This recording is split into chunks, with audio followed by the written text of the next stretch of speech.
Graduation किया है रवि जी 2015 में। जी सर। और आज हम 2019 में आ गए हैं। उसके बाद आपने क्या किया 15 से 19 तक? सर मैंने 15 में ग्रेजुएशन करके सर 1 साल तो मैं घर पे रहा था।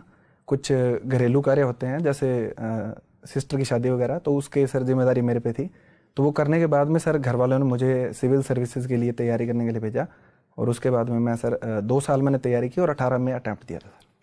लेकिन आपको लगता नहीं आपका फॉल बैक प्लान क्या है? अगर नहीं होता है आपका सिविल सर्विसेज में चयन, तो फिर आप क्या करेंगे?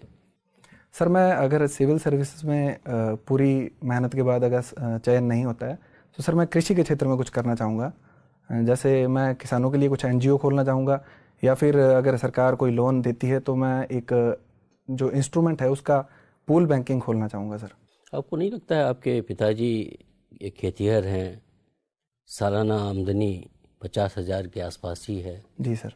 तो आपका ये कर्तव्य बनता था कि फाइनेंशियली आप फादर को सपोर्ट करें। आप बड़े हो गए हैं और इस मृग मरीचिका में आप पड़े हुए हैं। सिविल सर्विसेज नहीं हुआ तो?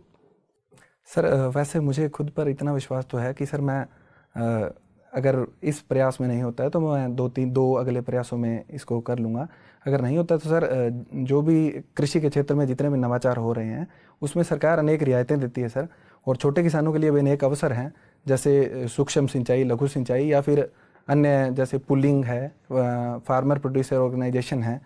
तो उसके स्तर पर मैं प्रयास करूँगा सर। आपको लगता नहीं है कि आपका सपना जो है वो बहुत ही वैरिड है? मतलब पेंडुलम की तरह है। एक तरफ आप अपने को सिविल सर्वेंट के रूप में इमेजिन कर रहे हैं, दूसरी तरफ एक आप आम खेतिहर के रूप में अपने को इमेजिन कर रहे हैं।